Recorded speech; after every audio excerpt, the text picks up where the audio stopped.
Welcome to GoJo and Golic. Mike Golic Jr., Mike Golic Sr., Claudia Bellafato, and I holding it down here in the DraftKings studio in Boston. We got a great show for everybody. As always, make sure you download, subscribe, rate, review us, leave us a 5-star rating, and check us out live Monday through Friday, 8 to 10 a.m. Eastern, right here on DraftKings Network, the YouTube channel, Samsung TV Plus, Roku, as well as the best of GoJo and Golic every day, wherever you hear VSiN on the radio from noon to 1 p.m. Eastern. Fun one today. Free agent pass rusher Za'Darius Smith going to join us. Was with the Browns last year, helped that defense perform the way that it did. Excited to see where things might land for him. And the champ himself, Jaws, Joey Chestnut, Major League Eating's #1 man, going to join us later on in the show ahead of a wing eating contest that he's got coming up for a great cause. We got a ton of stuff to get to today besides that. I am curious why the MVP race in the NBA has zero juice. Jason Tatum and the Boston Celtics may officially have a clutch problem, but we might have a bigger problem on the show this morning because I think my dad might have just had drug tea. Dad, you're sitting here this morning, and 30 seconds before we come on air, you look at me and Claudia and tell us about this special tea that you got that now all of a sudden has your entire head numb. What the hell's going on with you? Yeah, I don't want to throw anybody under the bus, but a very good friend of ours from the Arizona days out here now, and when you guys were young and we lived here, we were at their house last night, and he had told me about this tea the last time we were out, and he said how good it makes his joints feel and pain, getting up and feeling better, in the morning with all your aches and pains. So I had ordered it. But it hasn't come yet. So we were at their house, and he gave me a few packets of it to try. So I have it. He said, drink a cup in the morning, and I'm drinking it now, and my mouth and head are numb.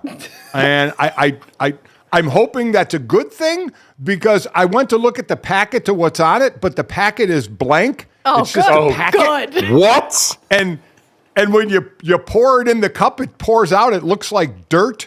And you just stir it around and Dad, yeah, it's I don't want to alarm you, but you might be microdosing mushrooms right now. No, it sounds very likely that you are microdosing mushrooms. However, it should make things interesting, Senior. So let's do this thing. I was going to say, I don't know if I should admit to any sort of use in the past on air, but as someone who may allegedly have, experimented with some of those ground plants, it's a fun feeling, and the takes are going to flow fast and furious for you today. So enjoy this. We'll watch to see if your pupils start to dilate too much.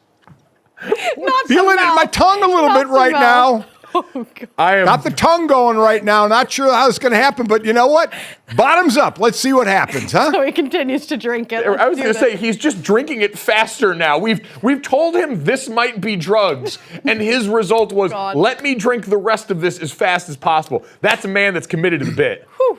Hey, I went through life as a football player being tested. Nobody's tested me now. Nothing in my contract said I'm going to be tested, so here we go. Bring on the shrooms, baby. You know what? Kathy Lee and Hoda for years did that show while sipping wine and getting a little bit buzzed to start the day. And I always said, we should do more shows under the influence. This is the very 2024 version of that. As someone who moved to California recently, Dad's right on trend right now. So we'll see how the influx of special tea affects Dad's ability to break down what could have been a potential NBA Finals matchup that we got last night. The late game here, being out in the East Coast, man, I don't know how you guys live like this. The 10 o'clock tip for the Nuggets-Celtics game last night, and it was a banger. It was a game that was closely contested the whole way and came down to the end of this game where, unfortunately, what we talked about yesterday with Zach Harper kind of come creeping in. Jason Tatum's got a wide open look at three with about 45 seconds to go and clanks that one and ends up being their last best chance. And instead, they lose to the 30-point triple-double leading Nikola Jokic Denver Nuggets. And I thought this was interesting. I want to play this from you guys and get your thoughts on this because the Boston Celtics have been this juggernaut for so much of the season. They are the presumptive favorite to win the NBA Finals, but there is this looming specter of what's happened in postseasons past, and a lot of people now looking at Jason Tatum. Claudia, I know you've got some stats on his clutch shooting that I want to get to, but I want to play you guys this sound of Tatum from the postgame and see how you think Celtics fans are going to receive this. I'm not trying to make it about myself or necessarily individual matchup, right? That's not the way our team is set up. Sometimes just the flow of the game, it is your night. You are getting more shots or whatever. But we just got such a well-balanced team that it might not necessarily be your night. Other guys may have it going, and you have to you have to respect that. I said all the time, we talk about respecting each other's space and understanding the flow of the game. So it's not upon me to like hijack the game and try to make it about me, and it's a national TV game. Other guys had it going, so if I had to be in the corner, if I had to be a facilitator at times, so be it. It's not hijacking the game when you're the best player Right. on your team, and everybody's trying to make the argument that he should be in the conversation for MVP. You are the best player. This is why people were concerned when it was Marcus Smart. When he was on the squad, he was the guy with the ball in his hand when the seconds were winding down. It seemed to happen every single game. This season, Tatum is 15 for 46 in clutch time situations, shooting 33%. Missed last in field goal percentage for players who have at least 45 clutch time shots. So of all of the greatest of players who should have the ball in their hands at the end of the games, he is the worst when it comes to making those shots. And I think it comes down to a mentality thing. If in his head he's saying, well, I don't want to hijack the game, that's not how you should be thinking when you need to be the one who's winning it. And it's surprising for me, Dad, because he's a very loudly professed Kobe system guy. He's one of the guys, him, Devin Booker, these dudes that are very much disciples at the Church of Mamba. And that mentality runs so counter to everything you heard from Jason Tatum there. And so, Dad, I wonder if this undermines any of your confidence in the Boston Celtics when you see and hear these kinds of things from the guy that we expect to be the one with the ball in his hands when it's at the end. Well, listen, at the end of the day, everybody's like Missouri, right? The show me state. I mean, you got to show me, and for the Boston Celtics to win the title, Tatum's got to show everybody that he's the man. Though, so yeah, I get it. Claudia gave the clutch numbers. They have not been good. They haven't been good for a little while now. So it's a wonder what may happen. But remember, this is the second time they played Golden State. I guess I'm gonna play the other side for a little bit. Second time they played Golden State. Denver. The first game they won, I think it was December 19th. They won they lost in overtime, 132-126. So they've lost twice. They were close twice. This was a two-point game with 20 seconds to go when Jokic hit Aaron Gordon with that great lob to basically end it. So there's part of me that looks at it that says, Tatum hasn't been clutch, but in the presumptive finals that we're looking at of these two teams, they have been two close games. Denver is a great team, right? Denver, and when we look at Boston and say it's championship or bust, we can't sit there and say they have an easy road to it because Denver's the returning champs. They got their guys that made them the champs. So you can't just say it was going to be any kind of a walkover there. We expect them to get out of the East, but the expectation, it would be a tough series with Denver. And these were two close games with Denver. And you look at I know Tatum didn't shoot well, but you had bad turnovers. Jaylen Brown, in the 41 points that he scored, he did miss a dunk. Porzingis is turning the ball over a bit. They did make some of those mistakes to where you say, all right, you got to clean up a little bit of this. But at the end of the day, a lot of people are going to hang on what Tatum said and say, no. When it's crunch time, you've got to be the man. And at the end of the day, if it is the finals and through the playoffs, he's going to have to be. But I can see the other side of it, of what a coach and players will be talking about is guys were right there in these games. And yes, our main guy didn't shoot well, but we made some of our own shoot ourselves in the foot mistakes as well. So Boston in their two games against Denver this season, shooting a combined 25 of 82 from the field, so just over 30%, from three. And Tatum himself has shot just 14 of 37 for 37% in those games. And that is a testament to Denver. It's a reason why for so many people they say, hey, until you beat the champs, they are going to be the ones that everyone expects to be there, because once they got over the hump, they brought back that same core. They've got so much length on that team to bother them. And we saw in the clutch time moments, the other big-time addition to Drew Holiday was Kristaps Porzingis this offseason.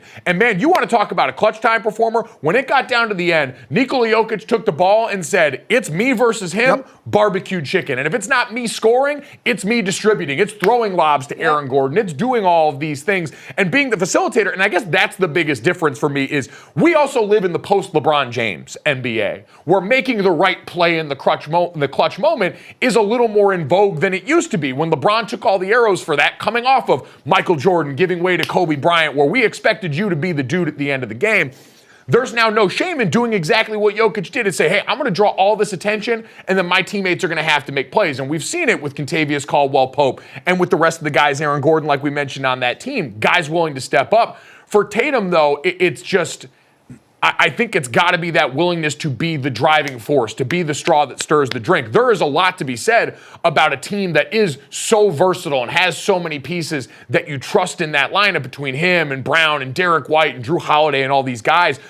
But we saw this problem years ago with the Miami Heat's big three, where you got to know who you are in the waning moments of a game. You got to know who it's going to run through. And Jason Tatum, I think, has to be the guy to be able to grab things, take control of that. And if not, they got to figure that out now, Claudia. And I don't know if it's an age thing, and I don't know if maybe it's a Joe Mazzulla thing where he's not coaching Tatum the right way. But when you're taking 19 seconds to dribble the ball down the court, when you have 19 seconds and you're the guy who's supposed to be taking that shot and you're missing it, and you have crucial turnovers in the fourth quarter, this is more of an issue than just he's not making the shots. He said it. There's no reason to even discuss it anymore. It's not, is he afraid to take the shot or does he not think he should be? He said it. He doesn't want to hijack the game. That is a major concern, I think. And I think maybe it starts at the top with Joe Mazzulla. He has to be the one who hears this and coaches him down to the right way. The one thing I'll say, though, on the other side of that, didn't we say this about LeBron? When LeBron would start dishing the ball off, we all kept saying, he's got to shoot. He's got to be the guy. He's got to be the one to take the shot. And LeBron has lived by the code of, no, we're going to go for the best shot out there. And the best shot out there may not be me. Now, Tatum's taking them and missing them. Right. But if he were to say, we're going to rely on somebody else for this shot, that's what LeBron did. And I know LeBron has caught a lot of flack for that, of not being the Michael Jordan, the Kobe Bryant, the ball is mine, it's in my hand, damn well I'm taking the shot. LeBron hasn't lived by that. We've seen him dish it. And Tatum, it sounded like in that postgame saying, listen, we've got other guys that can get it done. And they do, in Jaylen Brown and Kristaps Porzingis. They have guys that can get it done. So I think that was maybe deflecting a little bit for Tatum, because you do expect him to play better. But I just wonder if it's kind of the same thing we're talking about with LeBron, if he defers to somebody else to hit a big shot as well. Yeah, I think there's a difference in being deferential once you've been the one to create versus just saying, hey, somebody else take this big moment from me here. I do think there's somewhat of a difference in that. And again, I just think it's more surprising because he's such a noted Kobe guy and because that's such the mentality. And it's just also something we're always going to lionize in basketball. It is. You're right, Dad. We should all think about it. I think do post LeBron a lot differently, but it always is something about the dude that wants the moment. And Claudia, I think that's why last night, when you've got the comparison being the thief of joy with what Anthony Edwards did for the Minnesota Timberwolves, which was absolutely everything that our boy Zach Harper called out he needed to be on the show yesterday. Almost like to a T, because yesterday during the show when we had Zach Harper on from The Athletic, we got news that Karl Anthony Towns was going to be out. The hope is that he's back for early playoff time, out with a meniscus tear. And so GoJo asked Zach Harper. He said, what is it going to take for the T-Wolves to survive in the West without him? And here's what he had to say. If anything, they'll be better defensively because you can move Kyle Anderson into the rotation and everything he does is in slow-mo. His nickname is literally slow-mo. It's odd to watch him play, but he's so smart. He's so good with the ball. He makes such great decisions. He's a great defender. I actually think their defense will get better. It's just if teams load up and try to take the ball out of Ant's hands, I don't know where they go. Like, I genuinely don't know how that works. So Ant's just going to have to be the second coming of Michael Jordan like everyone's hoping he will. And then he goes on and drops 44 points. Go, Joe.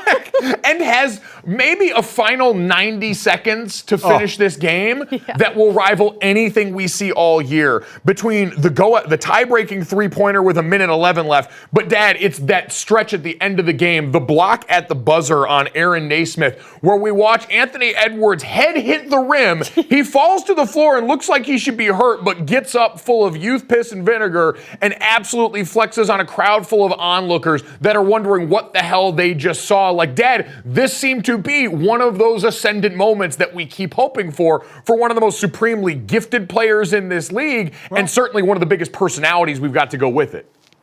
It's what you're looking for when, you're a top player like Cat is out, right? Who steps up?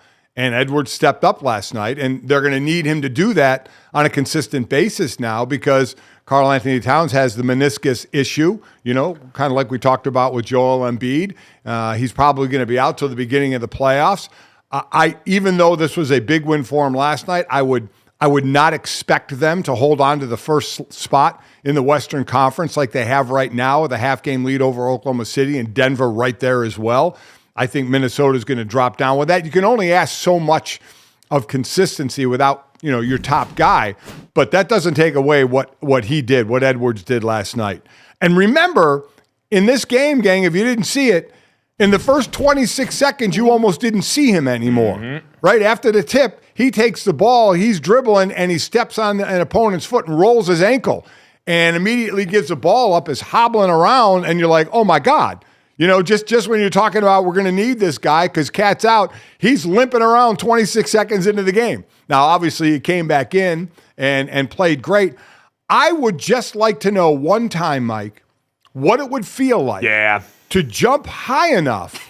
I would need one of those mini trampolines to hit my head on the backboard. I mean, it looked like it should hurt and would hurt, but just to have the ability to jump that high, I would be scared of how I would come down, how I would land, and how I would hurt myself landing. After hurting your ankle at the beginning of the game. Yes. Like, he just subconscious. And I mean, the way he landed, my first thought was, oh my God, did he break his wrist? Because he even said he fell down on his wrist. He basically hit the deck because he was the kind of high that we saw Ja Morant. Every time Ja Morant saw the lane open, he was trying to jump with every ounce of strength in his body to dunk on whoever was in the middle of the lane. Body be damned. It's like watching Jaden Daniels play quarterback at LSU. Zero regard for his own safety. But here, this was, and this is what we talked about. In a clutch moment, Anthony Edwards mustered as much athleticism as we've ever seen from a guy with a freaky amount of athleticism, did not care what was going to happen to his body, and went up there to block the shot to conceal the game that he helped win on the offensive end as well in a game where he not only had 44 points, he did it on like 35 shots. Like he said, all right,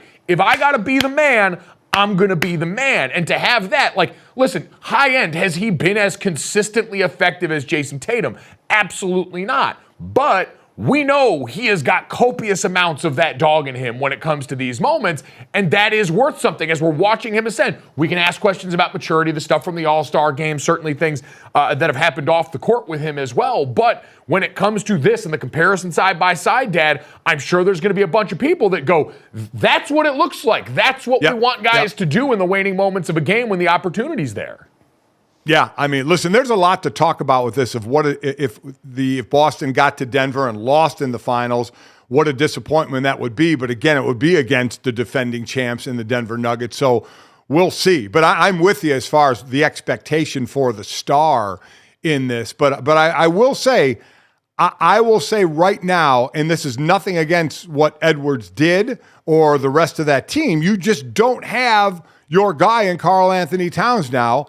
I have a feeling, Mike, when this all ends, they'll end up being third in the West. I don't know what you think. As I mentioned, they're a half game ahead in first right now, half ahead of Oklahoma City and one ahead of Denver.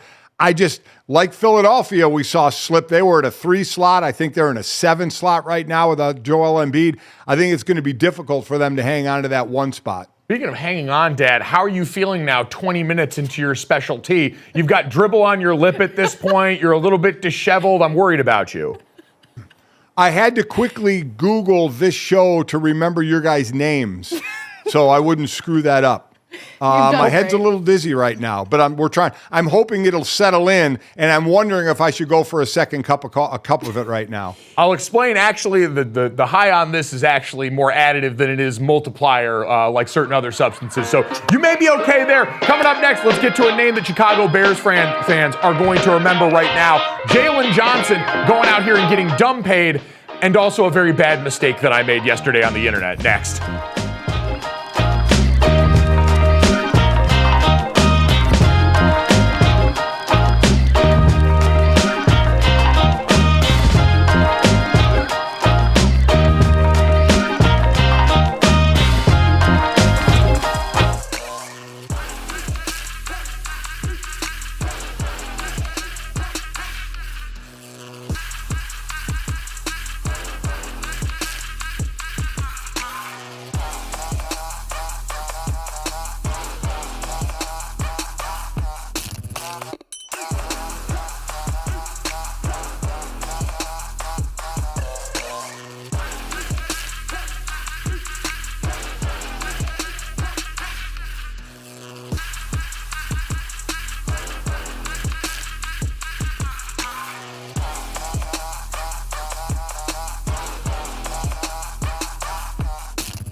a lot about teams trying to clear cap space, releasing players, but the Bears went and did the opposite with a big spend to keep corner Jalen Johnson.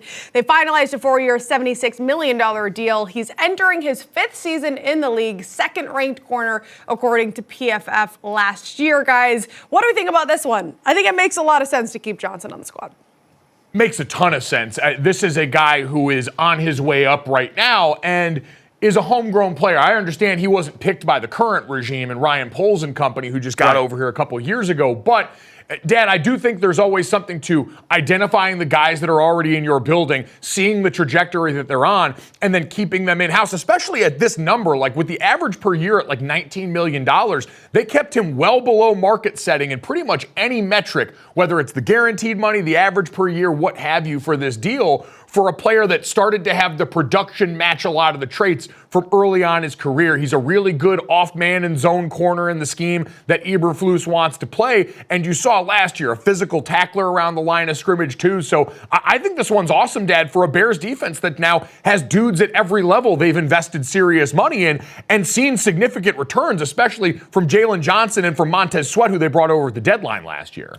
So what Poles has done, Ryan Poles, the GM, like you said, he wasn't a guy he picked, but still, within the organization and taking care of business. So you did sign Jalen Johnson to that. You signed Tremaine Edwards when he came there to 4 years, $72 million. Montez Sweat came over in the trade from Washington, 4 years, $98 million. The key thing there, Sweat 27, Edmonds 25, Jalen Johnson 24. You look at DJ Moore at over 1,300 yards receiving. He's 26. So the core we're looking at is somewhat young, which is good because let's also remember this is a team that's probably going to start over at the quarterback position.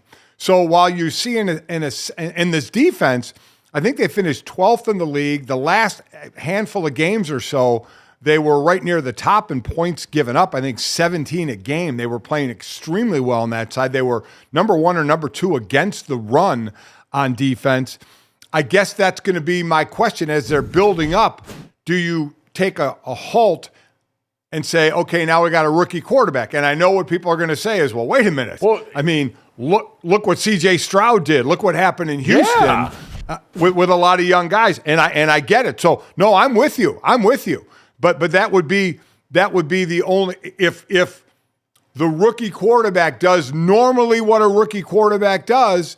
It still could be a tough year, right? Because let's remember, C.J. Stroud was an exception, not a rule of what rookie quarterbacks come in and do for teams that aren't very good. But this team, Chicago, has a lot of pieces. But I was going to say, but he came into a better situation than most rookie quarterbacks do. Like, again, these things go hand in hand. I think a lot of the bad rookie performances tend to be when they're stranded on these terrible teams. And you look at the Texans last year, some of the things they had with the defense that started to come together, and part of that had to do with Will Anderson Jr. and Greenard and the other defensive end that they had there, but Sheldon Rankins, the rest of that group, pieces they had on a young defense, both on the front end and the back end, that came together. An offensive line that was able to protect him with Laramie Tunsil as one of the best tackles in the league when he was healthy and out there, in addition to the rest of that group that did pretty well. A couple of capable young receivers, and you start to look at this Bears team and go, all right, we just talked about, Dad, to your point, the Bears through the first half of the season last year allowed 27.3 points per game. Once they acquired Montez Sweat, the final 9 games, 17.9 points per game allowed. The run defense stepped up. Guys like Jervon Dexter, their rookie defensive tackle, all of a sudden started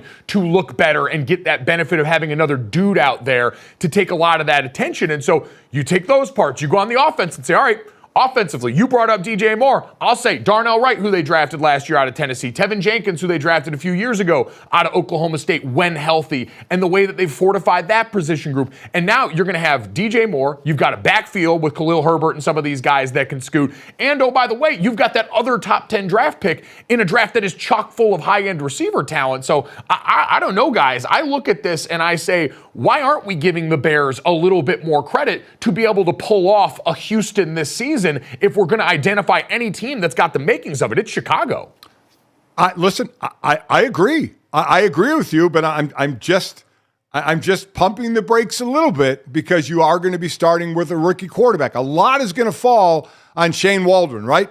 the new OC coming over from Seattle, Eberflus, is a defensive guy, so you put your trust in the OC that you bring in, and it's Waldron, younger guy coming over to see how well he works with presumptively Caleb Williams, because that was an issue for Justin Fields. While Justin Fields made his share of mistakes, I don't think he was backed up well with coordinators, especially this last one and Luke Getsy. So I think that was a bad combination there. So you have to hope this combination works to bring Caleb Williams along, because I agree with you. If we're to see it 2 years in a row, I think the Bears are a team we can see it with, because I do like what they're building.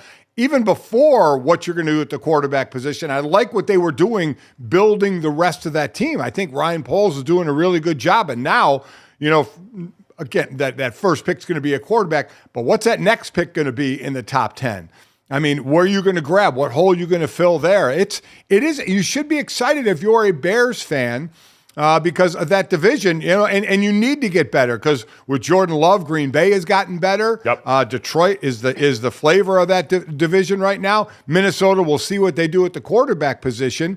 But this is a great opportunity for Chicago. Yeah, speaking of that division, Senior, I'm looking at the odds at the DK Sportsbook right now. So the Lions the favorite at plus 155, then Packers plus 225. Bears not too far away at 330, and Vikings in last place at plus 550. You guys talk about Williams. Obviously, the quarterback is the position that is the concern, and you could look at Stroud, but I think a lot of fans maybe also look at Bryce Young, who went number 1 overall, and said, well, what if we end up with that situation that the Panthers had? Sure, and that one was one that I miscalculated, right? Because you looked at some of what the Panthers had under the hood there, and it was an offensive line that had made progress toward the back half of the 22 season, that returned all 5 starters, that was young, that had former top picks there, and they took a massive step back. Couldn't protect him, but also really had no one to throw to, and that was where the DJ Moore comparison side by side showed up. Right. We saw how much he meant to that Bears offense in a year where really outside of one aging veteran receiver, there was not really much for Bryce Young to throw to in that offense. Right. Everything there took a step back. Dad, you mentioned the name,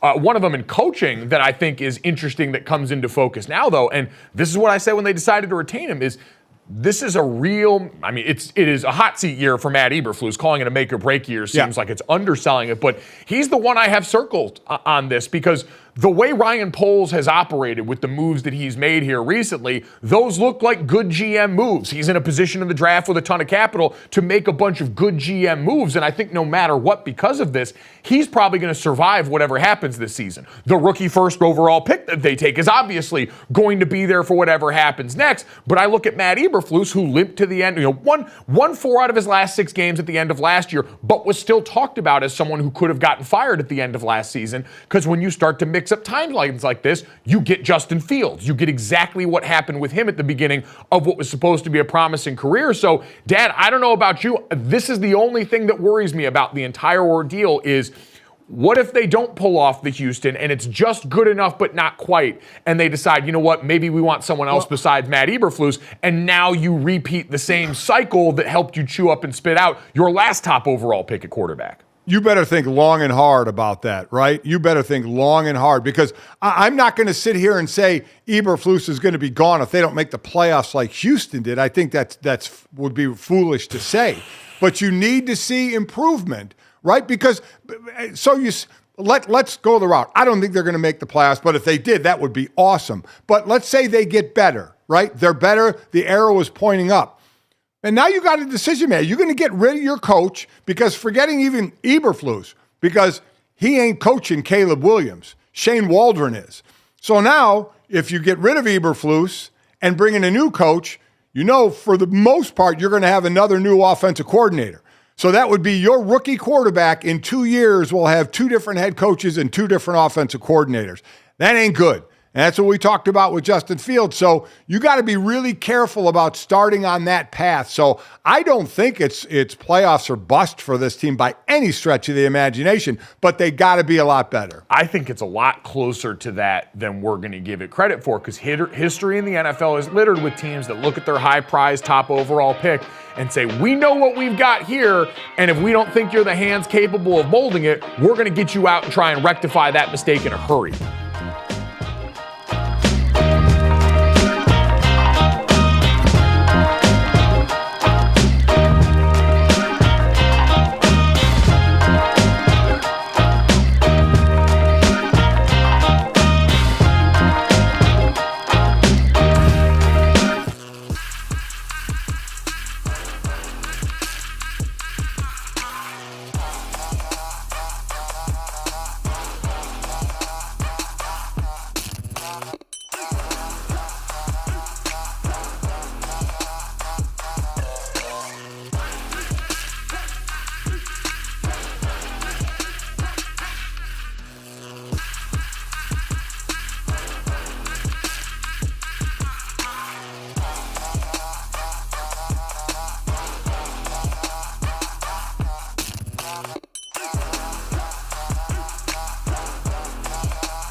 Welcome back to GoJo and Golic. We have more football to discuss as movement continues ahead of free agency next week. Taking a look at some of the transactions so far, guys. The Saints keeping the Honey Badger signed safety Tyrann Mathieu to a 2-year, $13 million extension. Dolphins, which we talked about, signed tight end Za'Darius Smith to 2 years, $10 million. Guard Ezra Cleveland returning to Jacksonville with a 3-year deal worth $28.5 million, $14.5 guaranteed. The Bills announced the signing of Mitch Trubisky to a 2-year deal, and the Chiefs re-signed linebacker Drew Tranquill to a 3-year, $19 million deal. And that's the one I want to get into because then Drew Tranquill, after getting the bag, tweeted, "Unfinished business," despite getting his money and winning the Super Bowl. GoJo, what was his mind?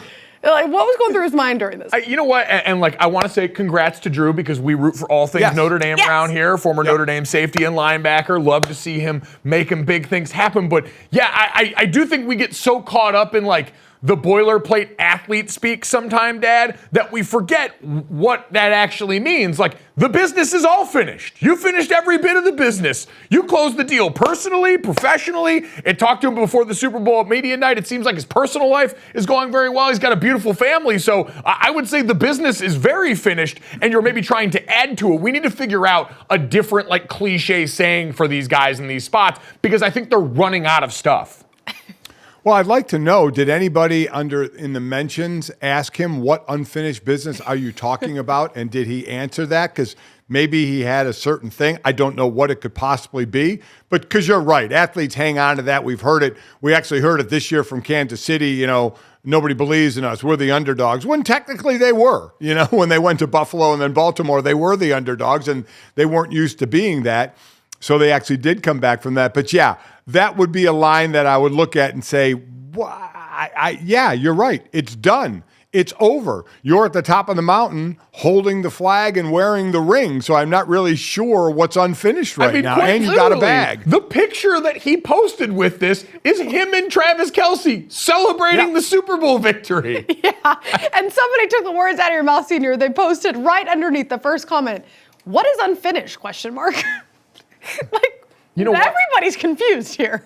I don't know, and I know we're going to talk movies here coming up in a little bit. I don't know if you guys have seen the stellar rom-com Anyone But You with Glenn Powell and Sydney Sweeney. Not yet. And featured very prominently in that is the song Unwritten by Natasha Bedingfield. I wonder, he could have probably gone that route and said the rest is still unwritten instead of unfinished. You're adding to the story, not necessarily that there's something that you haven't done along the way. You're just continuing to add to it. So, Drew, you just got to open up and let Natasha Bedingfield into your heart. That's the biggest difference. And we're all better for that one right now.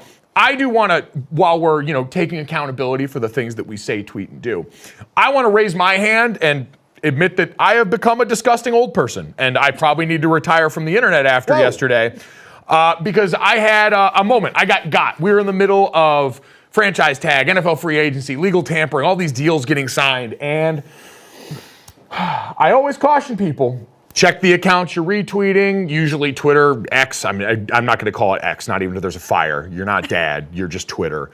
I always caution people to check the accounts that they're retweeting. And we saw Chris Jones yesterday tweeted this picture of him and Andy Reid post the Super Bowl and said KC with ... It was very ominous. And so I was waiting for something to happen.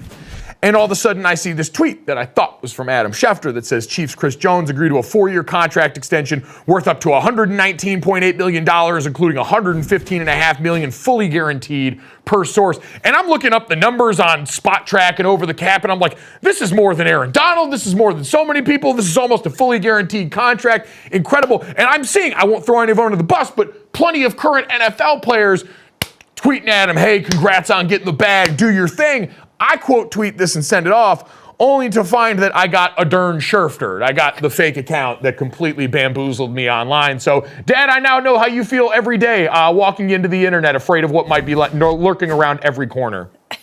Yeah, that's why I'm afraid to answer anything. I only, do the quote thing. I rarely have my own. It nerves me out because every time I send something on Twitter, I wait for your mother, you, Jake, or Sydney to text me and say, Dad, take that down. For whatever reason, for whatever dumb tweet or something I said or a word that didn't come out right. I fear every time I hit send. But someone like you, this is your world. This is bad on you. If it happens to me, they're like, yeah, dumb old guy. You're a 34-year-old guy right in the middle of this world of Twitter, so you can't get got. This is something you got to be better than, son. I'm not going to lie. I'm a little disappointed. Oh, not the disappointed. Yeah, I'm going to have You got hit with disappointed. the disappointed from Dad. I'm going to have to put out like a Notes app apology later on because I let a lot of people down. I let my family down. I let my new friend Claudia down. I let the show down. And more than anything, I let myself down here. Like you said, Dad, I was born of the internet. I was one of the last of the daywalkers. I came from an era before this, and now I've handed the baton off to a generation that was born in the darkness, molded by it.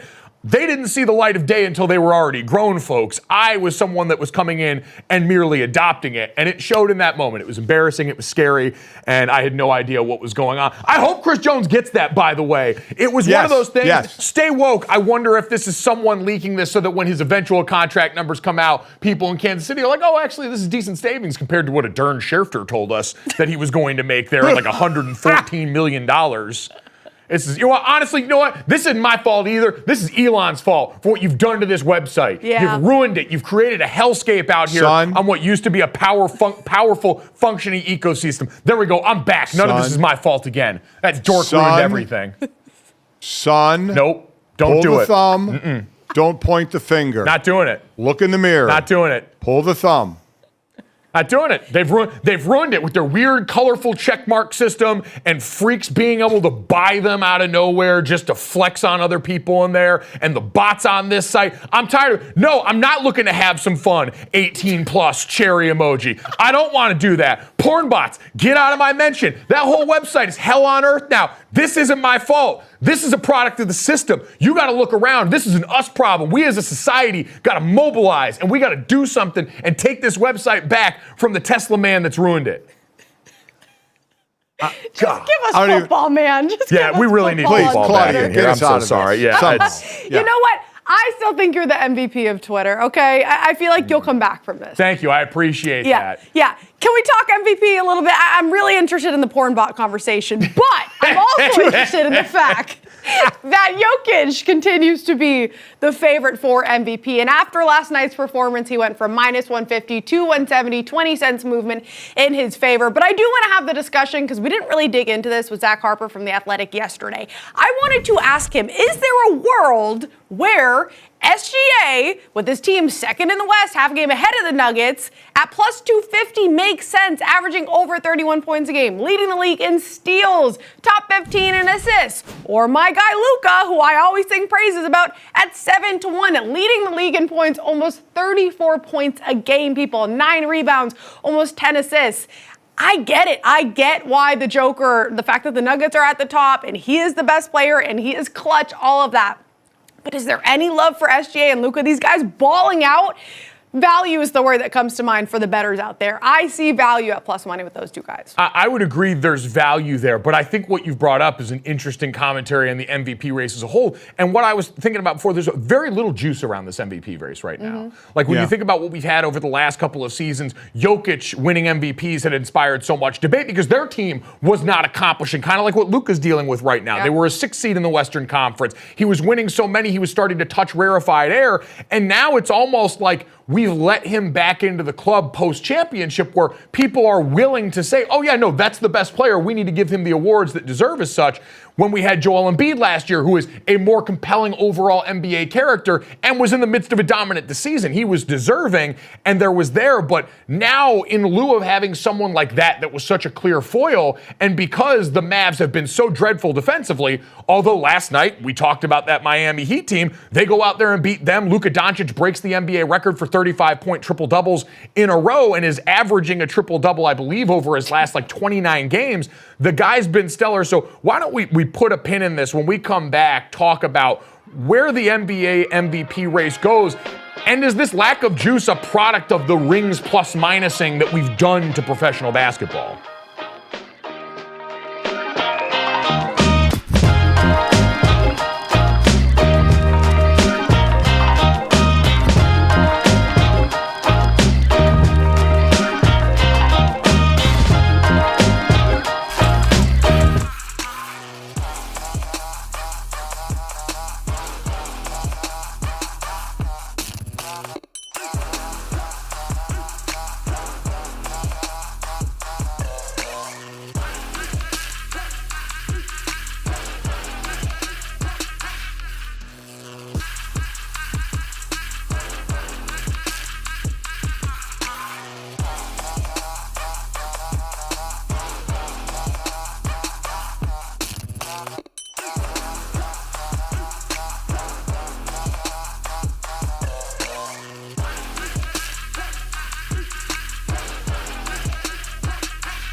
So we started talking a little bit of the NBA's MVP race, and when you hear the names in this season, we've seen really compelling performances. Nikola Jokic, the known commodity in this group. Shai Gilgeous-Alexander, the newcomer, part of this Oklahoma City Thunder team that has now ascended to contender status in the NBA.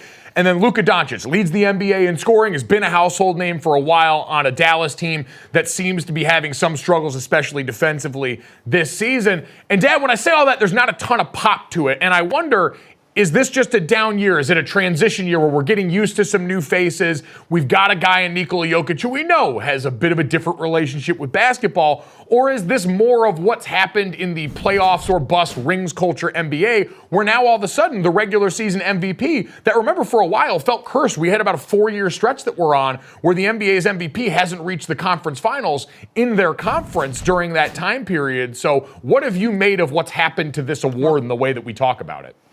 Well, I also think, remember, I think injury added to it. Joel Embiid, I think we'd be talking about him had he not gotten hurt. So you would have had another big name to go with Jokic, who we've talked about the last couple of years, those two battling one another.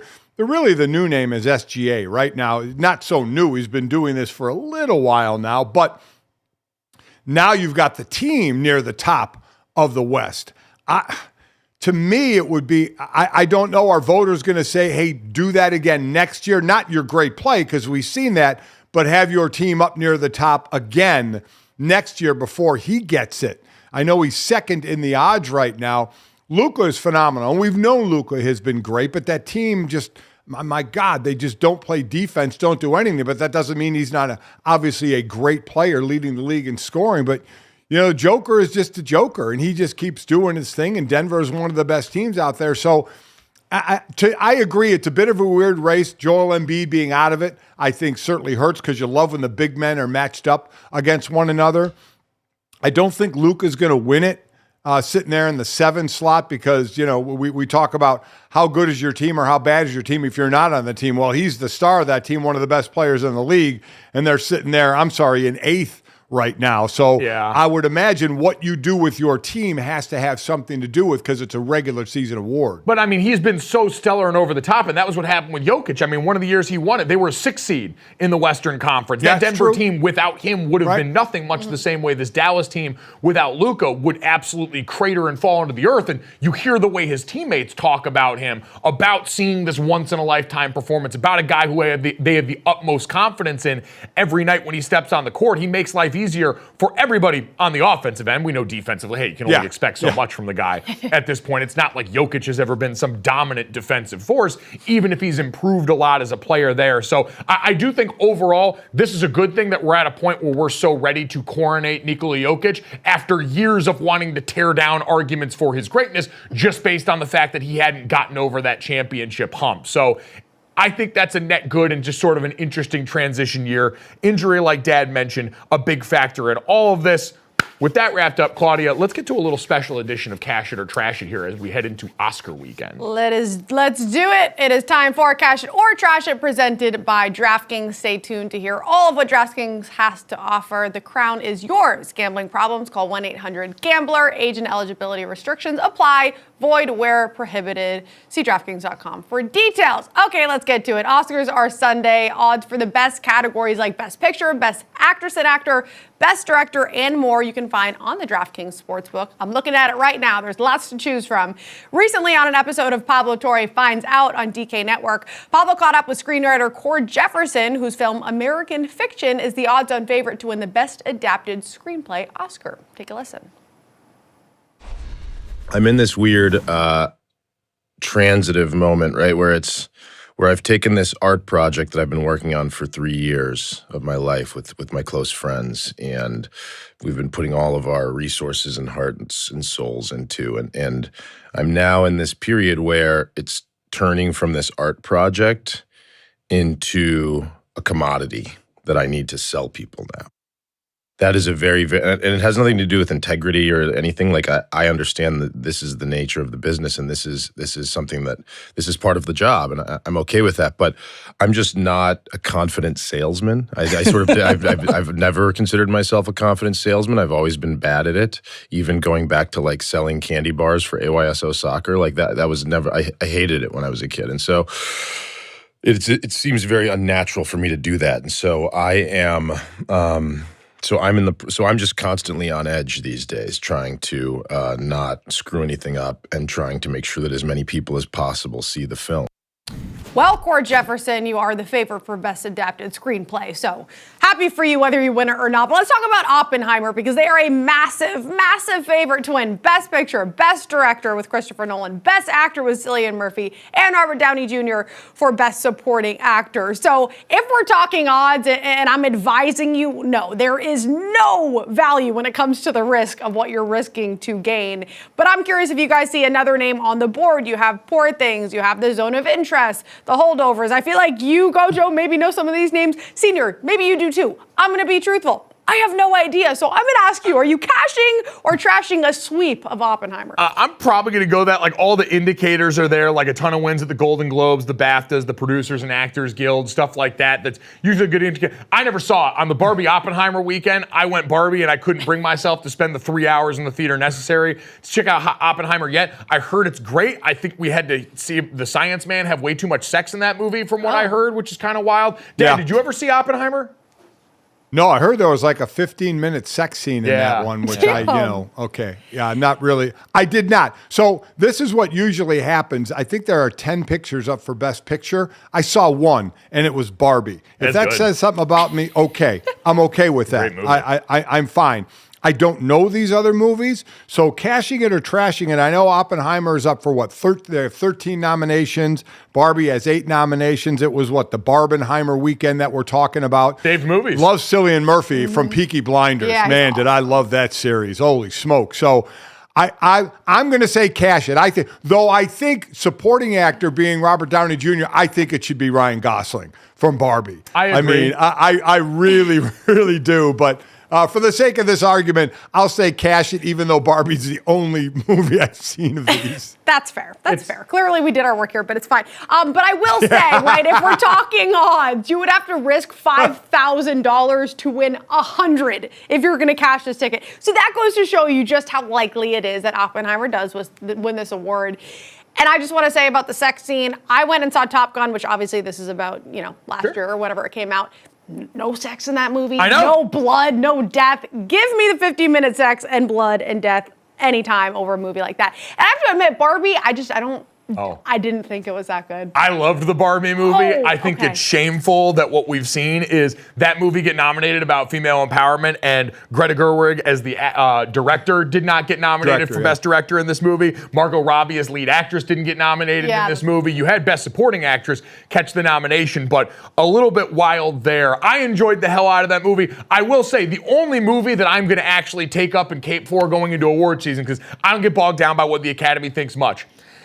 If Across the Spider-Verse does not win this season for Best Animated Feature Film, I'm going to start small fires around the city. That is the best movie I saw this last year. Anyone who has had some hang-ups on it being an animated movie or a kid's movie, I promise, it is the most visually stunning, complete story I have seen probably since the last Spider-Verse movie came out there. So, run, don't walk to see that one if you haven't seen it. Some other great movies that came out this year. 80 for Brady. Hilarious that that's a real thing. The Magic Mike, The Final Tease.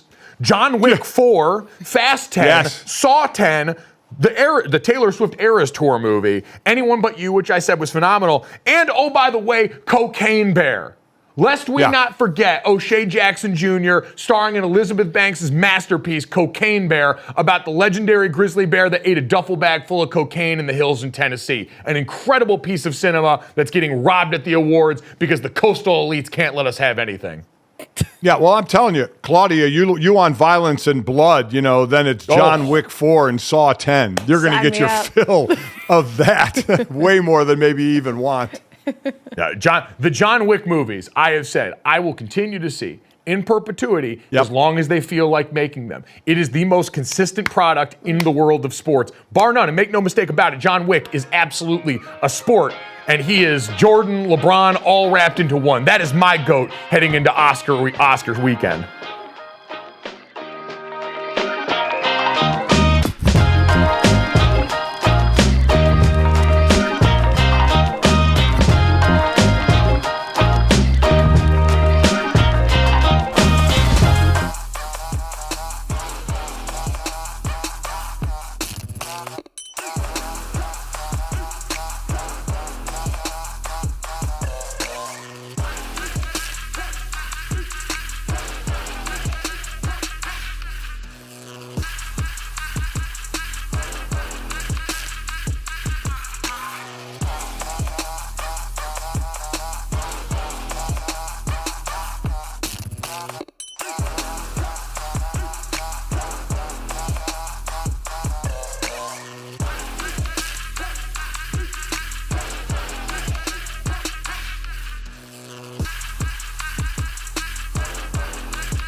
Welcome back to GoJo and Golic. Mike Golic Jr., Mike Golic Sr., and Claudia Bellafato holding it down here. Hoping to talk to free agent pass rusher Za'Darius Smith coming up here in just a moment. We also, in about a half hour, have the champ himself, Jaws, Joey Chestnut, stopping by the show. And I feel like we need to have like a little powwow before this because we're all sitting around before the show talking about this one. And you've got the greatest competitive eater of all time getting ready to come on the show. We're looking down his list of accolades, records, the foods that he's eaten, and it's bordering on the Chris Farley show where we're just sitting around like, remember that one time you ate 300 ding-dongs at the county fair in East Tennessee?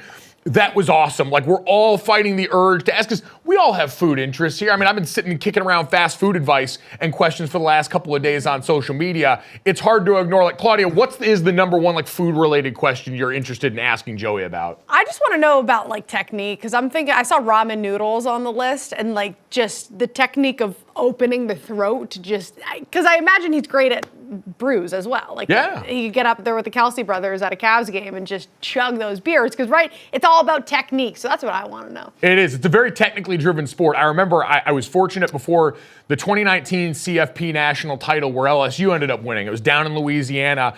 I, as a bit for ESPN, got to do an eating exhibition with Joey Chestnut where me, Joey, and one of the local competitive eaters from New Orleans went and did a beignet eating contest on one of those boats parked in the harbor there. And these are about the size of your fist. Like, they were pretty good sized beignets. They put them out there, and it was 4 minutes. And I ate 14 in 4 minutes. I felt pretty proud of that. I felt like I could look my family and my ancestors in the eyes. Joey ate 74 of them in 4 minutes next to me. It was like being on the highway when cars are just whirring by you. I had to remind myself to breathe and chew because I was just gawking at him. And when we got done, I asked him, like, so what do you do now for the rest of the day? And Joey's like, I'm probably gonna have to go a couple of beers and tailgate. Like, that was a slow Tuesday for Joseph Chestnut as he went out there and made it work. Dad, you obviously over the years have had plenty of interactions with guys like, Eater X and the other Crazy Legs Conti on Mike and Mike over the years. So what are you interested in here? I know the one thing you're most jealous of me in our careers is the fact that I got to call the Nathan's hot dog eating contest twice and you never did. Biggest regret of my couple decades at ESPN is I never got to host the hot dog eating contest. I mean, always want to do that. Very jealous of you for doing that. And I have the analogy of you eating beignets against Joey Chestnut. It's the Ricky Bobby scene when he finally gets back in the car after the big crash when he's going 26 miles an hour. What are those things going by me? Are those cars? That's how fast Joey Chestnut was eating over you. I went through the same thing. I lost one of the basketball, the NCAA bets that Greeny and I would have, and I had to eat against Crazy Legs Conte and Eater X, and they were boneless wings. And I think it was about 4 minutes. And I think I ate like 18 or 19. I was pretty happy with myself. But those guys ate 50, 60, 70 of them, which just blows my mind. But the thing I do want to know, when we get Joey on, because we're going to talk about a wing eating. He holds about 16 or so world records for different foods. But in the wing contest, all the other foods we're talking about, the foods, you eat them whole, right? Wing contest, you have the bone. They're not eating the bone. How much are the bones checked? And what is the amount left on the bone that will disqualify that wing? And how do they just, because these are professional eaters, just assume they're getting all the meat eaten off the bone? Or does somebody actually check the bones to see if enough meat was eaten? That's where I'm going. This mushroom tea is really doing wonders for I was gonna say. Like, the way you're thinking, Senior, is just he's seeing things in 1520 vision right now. He's Bill Walton. He can smell sounds and see colors. I guess you can always see colors here. Strike that. Reverse it. So we'll have plenty of that coming up as we talk to the champ, Joey Chestnut. And as we get ready now to welcome in free agent pass rusher Za'Darius Smith here, who last year you saw as a part of the absolute weaponized plutonium that was the Cleveland Browns defense, one of the best units in the NFL, and made it a nightmare for quarterbacks all around the league. So, Za'Darius, good morning, man. We appreciate you giving us some time today. How you doing? Good morning. Good morning. Thanks for having me, man. Thank you.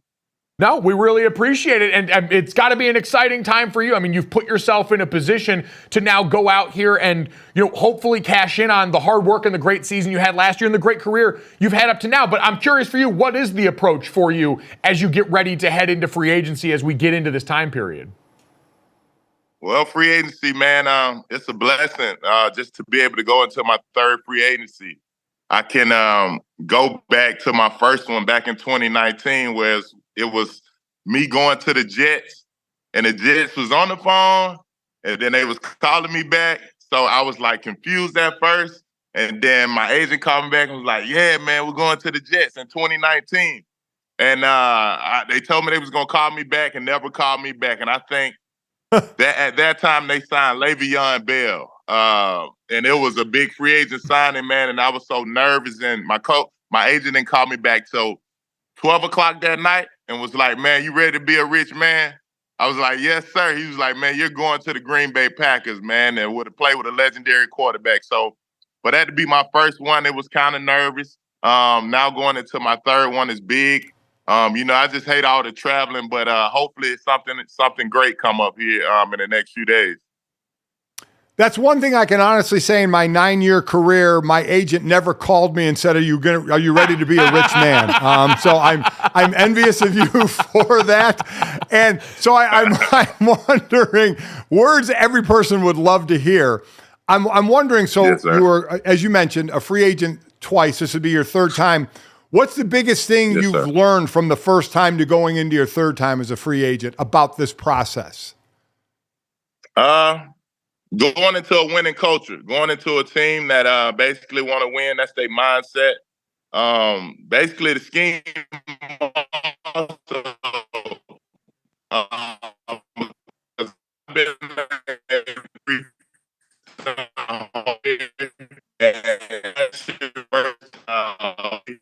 I'm basically going in to a place that fits for me, to be able to roll right in and be an OLB when they want me to be able to drop in coverage, to be able to pass rush and do some of the things that I'm well at doing. So hopefully I can get on the team that's ready to win and hopefully win a Super Bowl.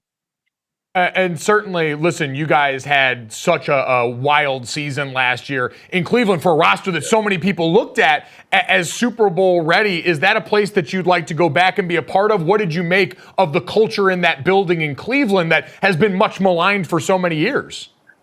Yes, sir. As you said, man, we went through so many ups and downs with injuries. A lot of people doubted us. For me to go to Cleveland, they was like, "You going to Cleveland?" I said, "Hell yeah. Going to play with one of the best defensive ends in the world." But for us, man, we went through so many adversities with the running back room, the quarterback room, guys on defense, guys like Delpit. We had a lot of guys like Obo that go down, man, and each and every week we found a way to still win. So that's how you know it's something special with that football team. And I hope I can remain in Cleveland as a Cleveland Brown.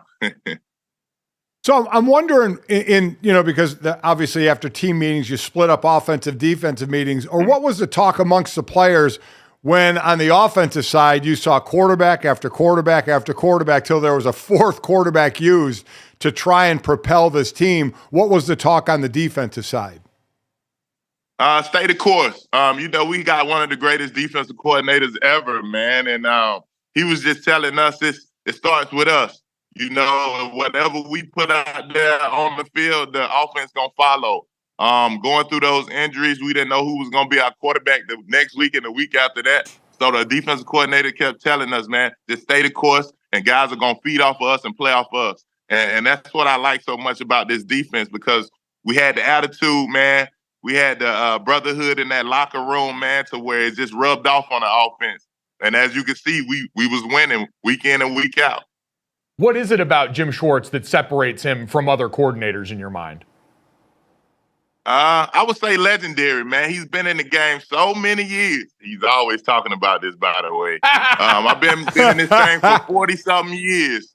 And I'm like, man, 40-something years, I wasn't even thought about then. But just to get that from a D coordinator that had been around the league, I think he's been to Philly, man, and been able to be with a lot of those great defensive guys like Fletcher Cox and Brandon Graham, a great group of guys, man. So to hear him speak, man, everybody get quiet. And he's always having a story for us. I think it was the one time where we was getting ready to go to the playoffs, and he was just talking about his family, man, of how each and every time he go to the playoffs, he buy a Rolex. And the good thing about it, he was talking about his grandkids are passing it down to his grandkids to be able to know that, hey, my daddy basically was in the playoffs and he got this watch for me in the playoffs. It's just small things that, you know what I'm saying, you want to be able to do when you get older as a granddad, man, and being in those locker rooms. So to basically hear him speak, man, everybody's quiet, man, and that's what we love so much about Jim Schwartz.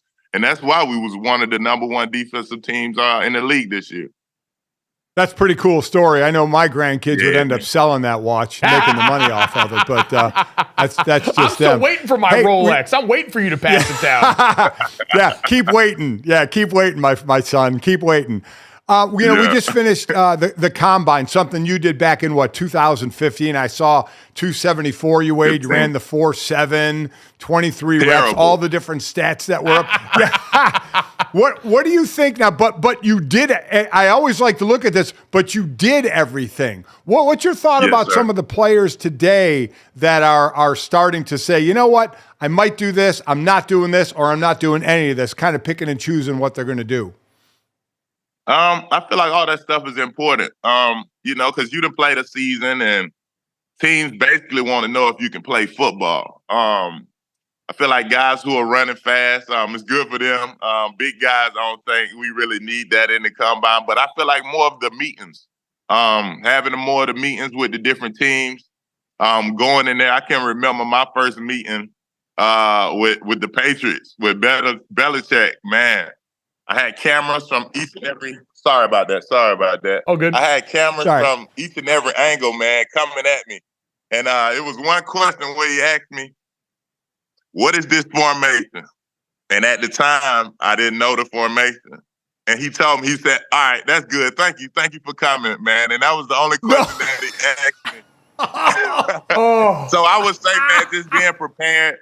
I know, right? So I would say just being prepared, man, and knowing when coaches are asking you things, they already know the truth about it. So for you to come in and not tell the truth about it will hurt you a lot. So I would just say all that stuff helps, and the main thing that helped me was the meetings with the different coaches, 32 teams. There you go. Always got to be ready. You never know what's lurking around the corner in these meetings. Yes, sir. With a lot of these coaches here. I'm curious for you. We talked about the quarterback turnover that went on for you guys this season. What was it like for you seeing a guy in Joe Flacco, who obviously you started your career with the Baltimore Ravens when Joe was there, come walking through the door and then have the stretch of play that he did there? Did that surprise you at all, knowing Joe? No, it didn't surprise me, man. Joe is one of the greats, man. Like you said, I was able to be with him in Baltimore for 4 years, and just the leadership, man, the things that he brought to the game, and what we needed at that time was that leadership from an older veteran. Going in it, what is it, year 18 for him? Yeah, I think so. I think it's year 18, man. A guy to come in at year 18 is more like a Jim Schwartz guy. When that guy talk, man, you want to listen, man. And he was able to bring that attitude and that fire and get us to the playoff. Obviously, we didn't finish how we wanted to finish, man, but it was a great start of something special. You talked about, possibility of even staying in Cleveland, but, other teams out there are going to want you as well. Yeah. You talked about a winning organization and such. Is there a scheme that you look for as well when you're deciding a team you want to play with? Not really, man. I would say, the 3-4 system helped me a lot. And like I said, last year was my first year playing in the 4-3 system. I played that 4-3 system in college, being able to play with a guy opposite of me, Bud Dupree. It really doesn't matter with me, man. I'm going into year 10. So to think about it, man, I could play in any system. Just whatever's fit that put me in situations to go be dominant. To go affect the offense, offensive line, to being able to just be disruptive. If I can get on the team that let me be disruptive, man, I can help so many ways in that caliber and that doing those things in that category.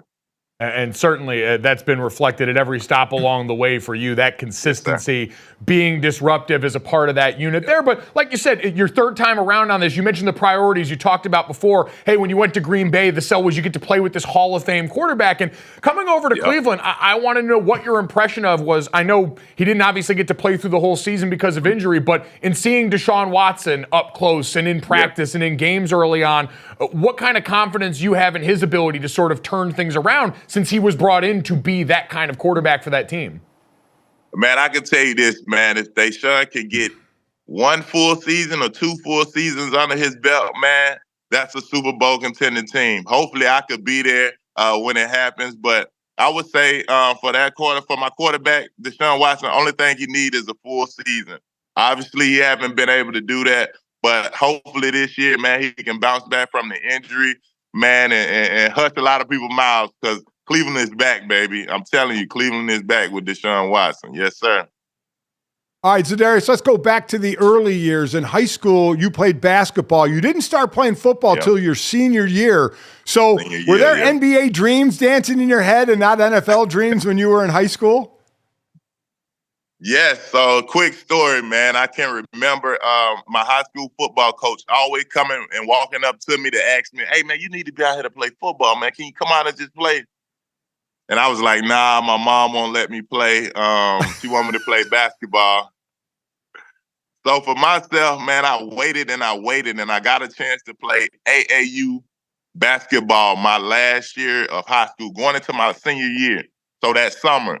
That was my first time playing AAU basketball for Alabama Challenge and Birmingham Ice. They was an Under Armour and Nike team. So me traveling the world now to play basketball, I got a chance to go to Orlando. Actually, the showcase, it's something called a showcase, man, with all the big recruits basketball players. And, man, they got me at the 5 position, and I'm only, 6'3" at the time. So I'm thinking to myself, yeah, nah, this is not going to work. So look, I go to tip off, right? The tip off, I'm 6'3", and the guy in front of me is 7 foot. So I'm like, no way. So now I'm trying to get rebounds. I'm getting boxed out, no rebounds. Every time I go up for a layup, they blocking my shot. So I said, no, this is not going to work. So I get back to school, right? The beginning of the school year. Every guy that basically is on the football team that went through spring training, they done went through the summer workouts. And I was like, man, I'm going to go try football. I got to go talk to the head coach. So I go talk to the head coach. It was like, Coach, remember you asked me, you've been wanting me to play for a long time. And he was telling me, yeah, I do, but now we're in season, man. The season's about to start in 2 weeks. He said, you know what? You know what you can do? You can go ask all your seniors in your class that's on the football team because they've been playing for all these years and they just went through the summer and spring and you didn't. You can go ask them if you could play, if they want you to come on the team.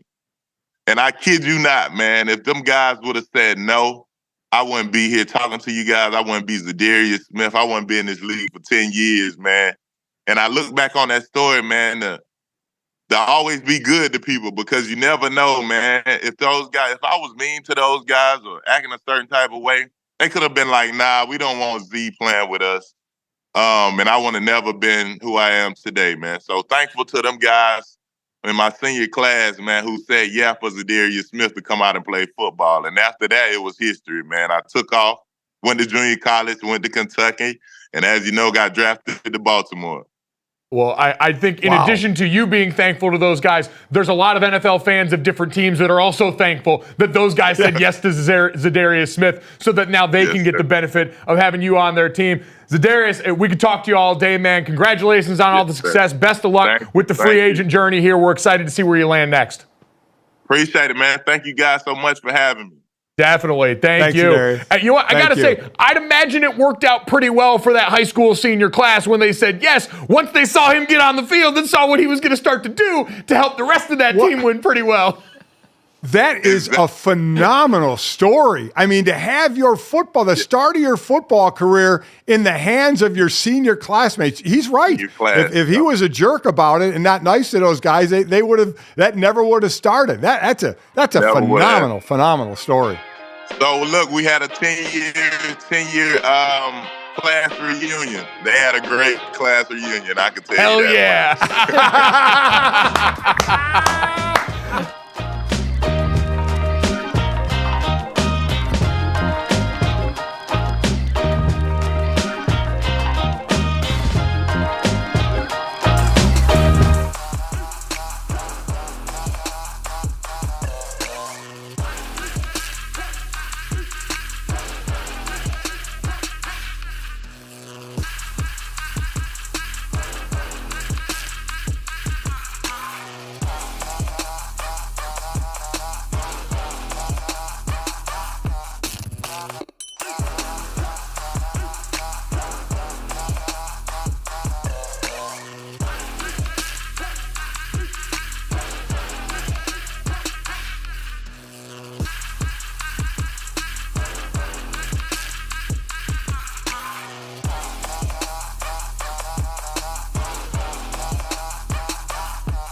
GoJo and Golic. The NFL free agency officially starts next Wednesday, March 13th at 4 p.m., but the legal tampering period starts Monday at noon. So I want to go over some of the names here at the top of the board. We're going to play a little bit of a match game, guys. So I'm going to talk some names, and you tell me what teams come to the top of mind for you. Starting with Chiefs defensive tackle Chris Jones, who did not get the deal, right, GoJo? Yeah, just can't confirm after doing a little bit of research online. He did not sign a very lucrative free agent deal with the Kansas City Chiefs yesterday. But that being said, Dad, that is the perfect landing spot for Chris Jones, is right back in Kansas City. This team cannot let him walk out the door. I think the way they've structured things in that building with tagging Za'Darius Smith this year and the bump in the cap were all indicators that we are probably going to see this guy sign back. They got the Drew Tranquill deal out of the day. None of those numbers are prohibitive or even close to affecting Chris Jones, who, along with Patrick Mahomes, I think as you start to look at that Chiefs core, Dad, it's been Patrick Mahomes, Travis Kelce, and Chris Jones for a while now. And of those three, we know Travis Kelce is probably the closest to the end of his career and that world you're going to have to figure out on offense. And so I do think it benefits you a lot to have that tentpole player on defense locked up going into the next iteration of this Chiefs dynasty. This should be a no-brainer. I mean, you said the word dynasty. I mean, this is a team that could really leave a mark for what they have right now with this core group of players. And I think it timed out well with the cap being as high as it's going to be able to sign Chris Jones. So this would be one of the more stunning upsets to me if he doesn't end up back in Kansas City making Aaron Donald type money and being right there as the highest paid defensive tackle that we've ever seen. He's earned that. So, and they always say, what should you be paid? Well, you're paid what the market says you're going to be paid. But by play and where he is in his career, he should be right there. And it should be as a Kansas City Chief. I'd be stunned if it wasn't. He's one of those guys that should probably finish his career as a Kansas City Chief. Yeah. One of the most clutch postseason performers of all time. A guy who, as they got over the hump to the Super Bowl, helped slam the door shut, erased some of the early narrative of his career about a guy who didn't perform as much when it was him and Frank Clark teamed up in some of those Chiefs postseason teams early in the Mahomes era. So I think that one writes itself pretty easy, LaClaudia. Okay, and we've talked about Kirk Cousins, so maybe this will be a quick one, but we talked about the odds with him. The Falcons were the heavy favorite to land him. Is it the Falcons for you guys? Is there a possibility Minnesota is the place he stays, or maybe another team comes to mind? Senior, let's go to you first on this one. Well, let's take Minnesota out of it. Let's say he's a truly, doesn't end up back there. Mike, but before we say where he ends up, if you're a team out there and you're close, would you sign Kirk Cousins? And I'm only giving you these two choices. That's going to cost you some money, right? It's not going to be this long year, $200-some million deal. Would you sign him, or would you sign Russell Wilson, who you can get basically for the league minimum because Denver is picking up the tab? So money-wise, from Cap's way, Russell is going to be way better for you. But from a play standpoint, would that be enough for you to say, we're going to go for Russell Wilson instead of Cousins? If I was a contender, it would be Cousins 10 out of 10 times, because I think at that point we've seen a lot of teams that are close have no problem taking big financial swings. We talked about that with Buffalo the other day. Things like the Von Miller contract that probably would be ill-advised for teams at a different place in their life cycle. But for them, you take the risk, you understand you're pushing towards a goal and you're close. And if it doesn't work out, then you do things like we've seen the Bills do and others in retooling now. But Dad, that's why it's interesting looking at the list of team names that have been rumored for him. Claudia mentioned the Atlanta Falcons leading the way as the odds-on favorite, but also having Minnesota in there who, listen, has other holes they need to fill on that roster, has gone through some transition there, has to figure out Justin Jefferson. The Pittsburgh Steelers, perennial playoff team, but it still feels like there's a big leap that has to happen before they're in true contender status. The Raiders in that same vein. The Denver Broncos listed on this odds list who are coming off of the Russell Wilson tenure there. But with Sean Payton, you always feel like you've got a little more of a shot. But none of those feel like teams like Buffalo, teams like the Ravens that are looking to make their way over that hump. Those teams obviously don't need quarterbacks, but I don't see anyone else out there that's in that spot that says, hey, you absolutely have to swing big on that, but there is a pretty big market for his services. So I guess why wouldn't Minnesota be right near the top of the list? I think they're second.